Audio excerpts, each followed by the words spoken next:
Welcome to Beyond the Page, the official podcast of Choice, the magazine of professional coaching, where we bring you amazing insights and in-depth features that you just won't find anywhere else. I'm your host, Gary Schleifer, and I'm excited to expand your learning as we dive into the latest articles, have a chat with this brilliant author that wrote it, and uncover the learnings that are transforming the coaching world. Join our vibrant community of coaching professionals as we explore groundbreaking ideas, share expert tips and techniques, and make a real difference in our clients' lives. This is your go-to resource for all things coaching. So let's dive in. In today's episode, I'm speaking with leadership coach Julia Bunyatov, who is the author of an article in our latest issue, What's Hot and What's Not? What is Influencing Coaching? The article is entitled Thriving in Uncertainty, Neuroscience and Application for Coaches and Leaders. A couple of very hot topics. Julia has her BS and is a PCC. She's a leadership coach and trusted advisor to C-suite executives and teams with 30 years of corporate leadership and board experience in high-pressure environments. She specializes in integrating behavioral neuroscience and the latest research on emotions to support clients in achieving goals by optimizing performance and resilience. Don't we need that? Her expertise in the brain-body connection enables her to challenge and guide clients to connect with innate internal capacities, resolve decision blocks, and unlock their highest levels of potential to gain greater success and sustainable long-term effectiveness. Beautiful. Julia, thank you so much for joining me today. What a great pedigree. Can't wait to hear more about it. And thank you for joining us. Thank you for having me, Gary. I'm thrilled. Oh, no problem. So what had you wake up one day and say, I have to write this article and submit it to Choice? A great question. I think if you and I were speaking probably 6 years ago, 5 to 6 years ago, I would have told you that change is the main constant, right? And Mm. you probably agreed. But here we are, we're in 2025. Exactly a month from today, we're gonna celebrate. It's gonna mark the time when we were told to go home and redefine our lives. Mm. 3 years from 3 years ago, right? 12 days from today, the war in Ukraine started. And we are living through unprecedented time with technological advancement and artificial intelligence. I don't think we fully understand what this means for us, how it will reshape our lives. Although I notice some of us are taking it as an opportunity. So congrats on your Thank you. I am. Enough about me. It's all about you. well, all about thriving. And yeah, so much, and I'm not even mentioning everything else that's happening. Mm.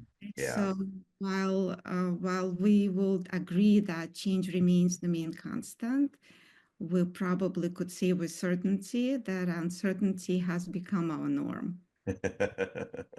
How true. Well said. Well said. And you know what? I won't dismiss the comment. We were talking earlier about our respective mothers and the challenges that us children have in their care and well-being. And I was mentioning that I don't believe I have anybody. I don't have kids, so I won't have anybody taking care of me. But I have a plan to thrive beyond 105. And I'm saying that and revealing that because it supports what you wrote in your article, where you emphasize the concept of choosing to thrive during times of uncertainty. You want to explain this for our listeners and why it's so pivotal in leadership and coaching? Yeah, absolutely. I think the way we navigate this change and uncertainty is really the focus of any conversation today in coaching space. You and I have spoken over the past several months as well, dealing with both of our mothers, right? Situations.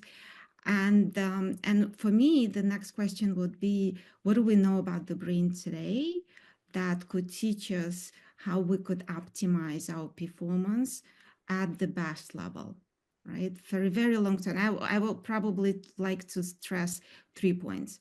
The first one being, for a very long time, we've been working with this common belief that the brain's main purpose in life is to keep us alive to survive. Well, Mm. this is absolutely true. we also know that we're able to learn, grow, and evolve. And the life around us is evidence of this, right?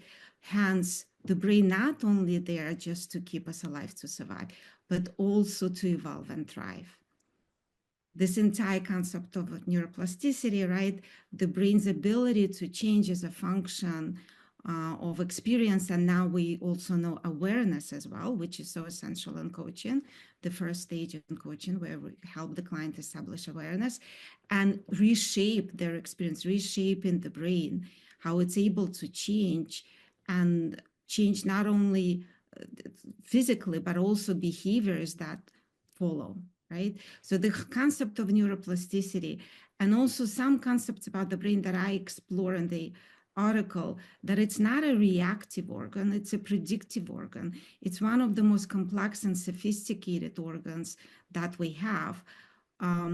Proves the idea that our brains are not only here to keep us alive to survive, but to thrive as well.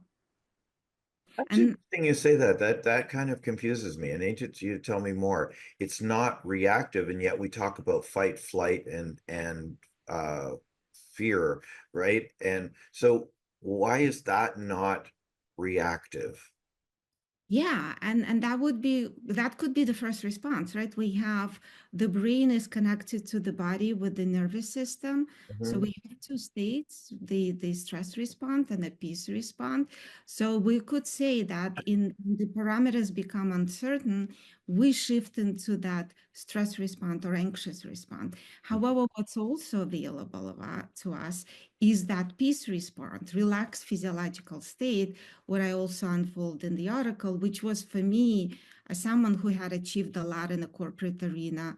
I come from financial services where I think stress was one of the denominators of success, was a revelation when I got certified in neuroscience that it's actually when we are in a relaxed physiological state or in the state of silent alertness, that when our brain is ready to respond to threats and opportunities, right? And that relaxed physiological state is synonymous with the parasympathetic state. So yeah, you're absolutely right. It has a reactive component because we look at the environment in terms of threats Mhm. and avoidance. However, a lot of those threats are not physical threats so much, right? How do we regulate our brain body system and shift into this parasympathetic or relaxed physiological state where we could choose something that is more generative for us? But this idea that the brain is not only there to keep us alive, to survive, but to thrive as well, for me was, if I know that, why wouldn't I choose thriving? Yeah, yeah, Why wouldn't, and some of us, but some of us do it very easily on organical, like you did. yeah. You already know you're gonna thrive, and you're living in the, Oh, okay. Hold on. I don't think it was that easy. I mean, yes, I do publish choice, so I had choice in the matter, but it took some reflection on my genetics. So my mom is 92, going on 93. My great grandfather was almost 100. So part of it was the logistics, the observation and reflection that it was in there. And then I hear people complaining about, oh, I don't want to live to be 100 years old. And I'm like, but if you have, with the advances in science and health and that sort of thing, and you put your mind to it, and maybe this is where you're talking to, right? You put your mind to it. I plan on thriving beyond 105. And for me, that means still coaching, still driving, I think. Like I don't know. I don't know anybody that was 105 that has the mental state that I have around thriving. yeah, yeah.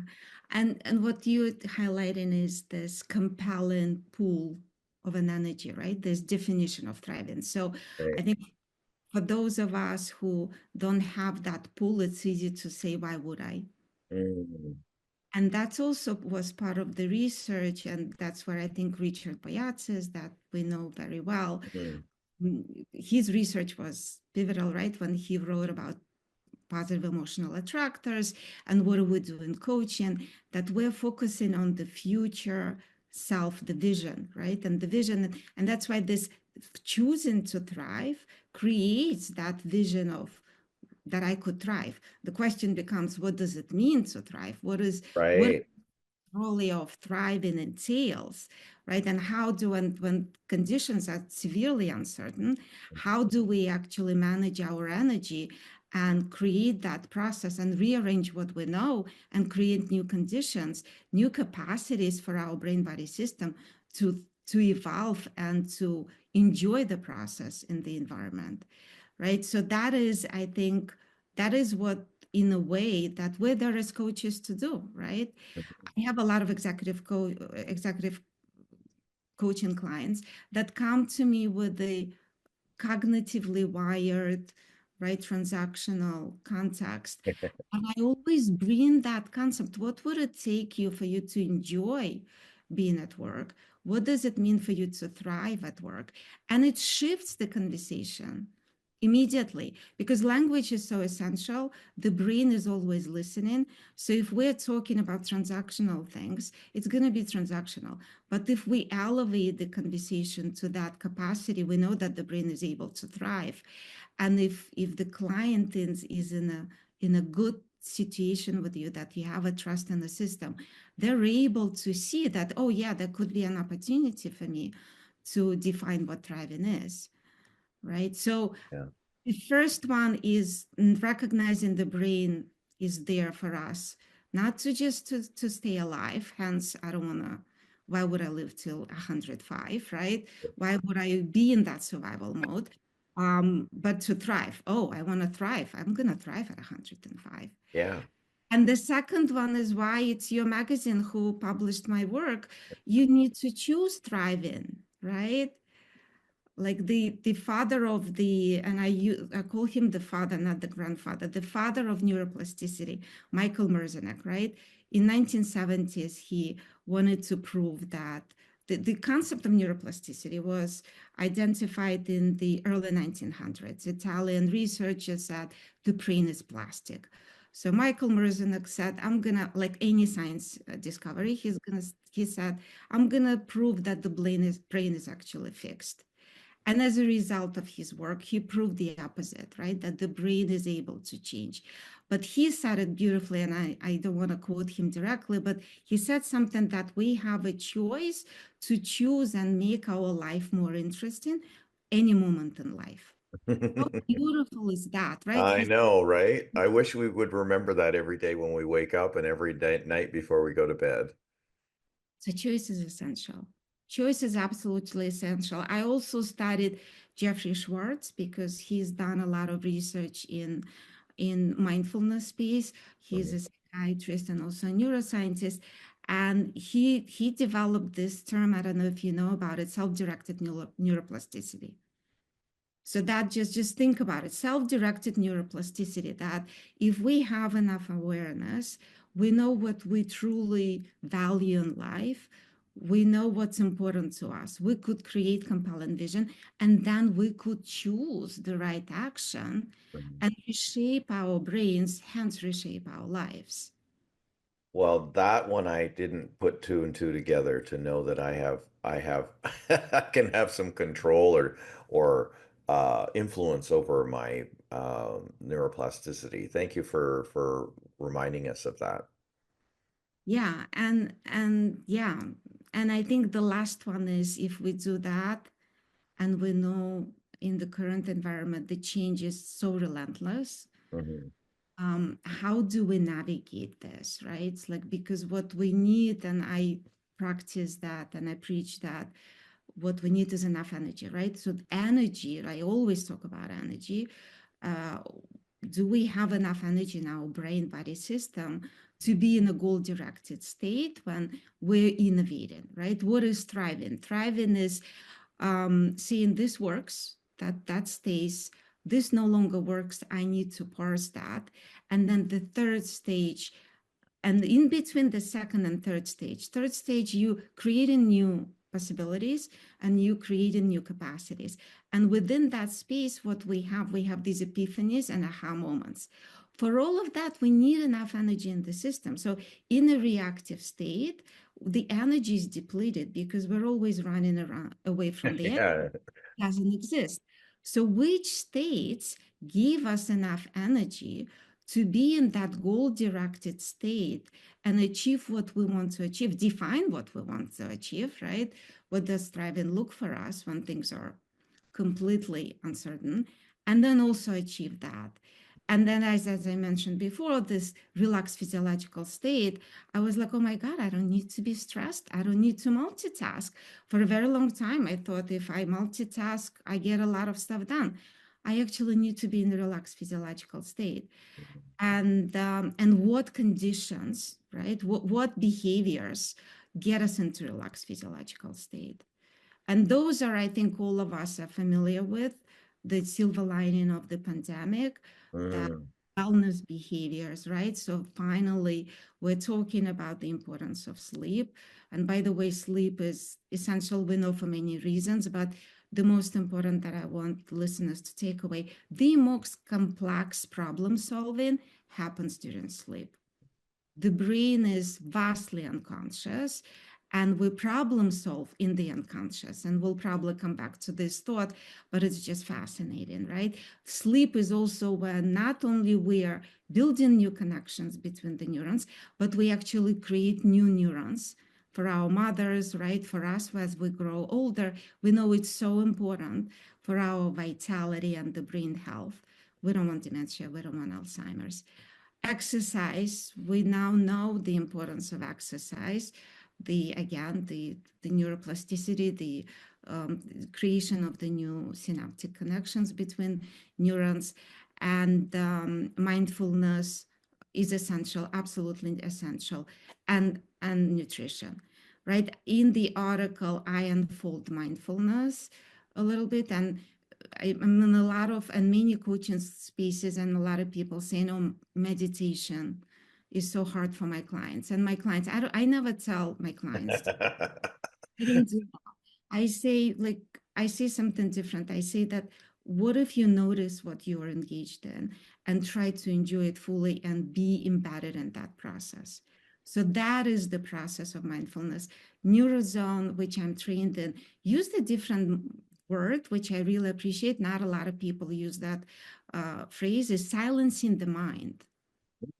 So silencing the mind, when are we focusing our attention and observing how are we feeling and what's showing up for us in a very non-judgmental way?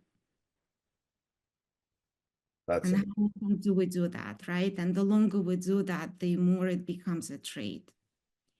And referencing Jeffrey Schwartz again, what he said beautifully, right? That practice of mindfulness on noticing what's showing up internally and externally, um, helps us make better choices. And in leadership is so essential. He also was the one who said that connects us with our intuition and the inner self of knowing, right? So, and it obviously has all these amazing physiological results, and promotes neuroplasticity in the brain. So I expanded on mindfulness, and then I expanded on curiosity, going back to your question Mhm. about reactive state and curious state, right? We have two states: reactive state, anxious, fight or flight; sympathetic state, which I usually say stress response, right? right. Sympathetic Yeah. response. And our curious state, right? Curiosity, which is our parasympathetic state, peace state, curious state, when we're able to have more energy in the system because we could flip the problem into the opportunity. We could say, what is the opportunity in this situation? And I'm sure that that's probably what you thought about when artificial intelligence, Exactly. right? What is the opportunity? When I was preparing for the podcast, I was very nervous. I've never done this before. So I said I need to follow what I preach. How do I get in a curious state? It didn't work. So I had to make it very mindful for me. So I said, how can I get curious about enjoying the process of preparing? Wow, that's cool. And it worked, right? And then the next intention was, how could I enjoy a conversation with Gary? and I do enjoy it. I did, and you're doing fabulous. It's just that's what I tell people. It's just like having coffee with a friend, and we're talking about what you wrote, what you love, what's close to your heart, and match made in heaven. Yeah, great. Thank you. It's a Good. lot. I agree. Yeah, very much so. And the third one that I've expanded is optimism. And it's not so much toxic positivity, but more so believing in our abilities, believing in the positive outcomes. There is research that shows that those leaders that are optimistic, they're actually more able to assess the pros and cons on any situation. And this is so essential. And they're able to lead their teams through uncertainty, right? If you are scared or in a reactive state, it's not going to work. But if we're going to be in a curious and optimistic state, it's going to give you more brain body energy to be goal oriented and task, given the context. So, those are, I think, I would say, knowing that the brain is plastic Mhm. and is not only here to keep us alive, but also to keep us thriving, Yeah. choosing to thrive, and being in recognizing that we want to be in a relaxed physiological state when we are preparing for innovation and creating something new. So as much as possible, shifting into the curious state and obviously following those wellness behaviors that we briefly spoke about. Wow, I'm thinking about my current project, which is I have created an AI coach Gary, and what you speak to, I'm recognizing now those moments when I'm on fire is when I'm curious and creative and optimistic. And the days when I don't work on it is when it's kind of like an opposite day where Mhm. there isn't. But one of the things that really struck me was optimism. And I had the opportunity to meet with Dr. Marty Seligman in Philly in a few months ago with a group of other coaches, and he wrote a book called Learned Optimism, Yes. right? Mhm. And I was really taken aback by those two words put together because neuroplasticity again, right? Learned optimism. You've trained yourself to be more optimistic, watching when you're speaking negatively and speak positively instead, right? A lot of it goes back to your original concept or your original wording of awareness. What Mhm. coaches start with is awareness. What's one of the first things you do with a leader around this concept of thriving and neuroscience? Like you've mentioned a few things, you don't say meditation, you say reflection more than that. But what's one of the first things that you do to just kind of like bring them to the present? Yeah, I actually I ask them, what would it take for you to enjoy what you're doing? What does thriving look for you? That Do was you? that question you said. I'm glad we were repeating that one because that was awesome. Yes. And it's the brain is always listening. The brain is an attention seeker. So the language that we use is so essential. So the brain is both an energy consumer and conserver. It's, as you probably know, it's small. It's not the smallest organ, obviously, but it's 2 to 3 pounds, 2% of the body weight. However, it consumes the most of energy. So it's 20 to 25% of the energy. So it Wow, I did always not know that. energy, right? And that also could explain why it could be negatively biased. And if we're negatively biased, the language will be negatively biased. So, and that's the beauty of coaching, right? We are able to reframe. But one of the easiest reframing, I would say, what is it, intentional sprinkle, is I use a language. As much as I connect with the language of the client and I leverage that language, but then I stretch their thinking, their being, by introducing new language, and I observe what happens. Oh, that goes back to our mothers again. So my mom being in the hospital, she said, if I get out, and right away I was like, you mean when you get out? She goes, yeah, yeah. I'm like, no, no, think about it. And I brought her to a pause and had her restate it with the word when. And then I watched the difference in her reaction, and just you could almost physiological change in there. And maybe that's what had the learned optimism that we're now experiencing with her recovery. Yeah, totally. Yeah. When I wrote my article and I briefly spoke about this, it was a personal situation many years ago, 13 years ago. I chose thriving in the most extreme environment, and I couldn't understand why. So, optimism was the last bit in my article that was added. I couldn't understand why, with everything that was going on with me, I said, I'm going to do it differently. And the optimism was, and I don't know, maybe it's resilience also, right? Our inherent resilience and optimism that comes with it was the answer for me. And a client of mine, they told me, I'm just so optimistic. I asked her, how are you thriving? I'm just so optimistic. And she said, optimism. I was like, oh my God, that was my secret sauce. So that kind of went me. And it was during that time when everybody was toxic positivity. So that's why I didn't truly connect. But it was so important, so essential to know that you could do it differently, right? So that was the aha. You could do it differently requires a certain level of optimism. Well, and then I like to say you always have the power of choice. Absolutely. Usually with a drum roll, that kind of thing. Oh my goodness, Julia, we could talk all day about this. Unfortunately, our time is limited. What would you like our audience to do as a result of the article in this conversation? Read the article, see whether it aligns with you, right? And learn about the brain science. And definitely always choose thriving. There we go.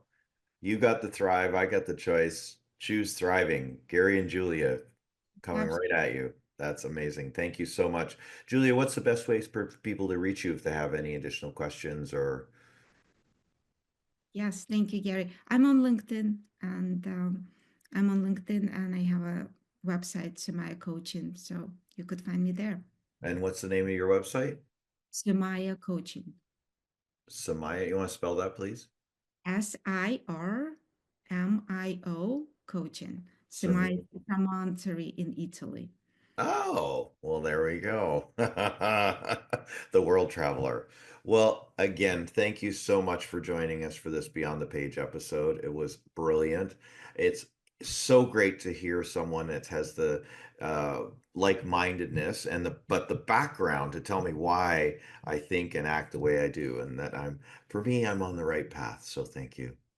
Totally. Thank you, Gary. That's it for this episode of Beyond the Page. For more episodes, subscribe via your favorite podcast app, most likely the one that got you here in the first place. If you're not a subscriber to Choice Magazine, you can sign up for your free digital issue by scanning the QR code in the top corner. I got it right. Oh, these mirrored screens. For those that are listening, it's also video.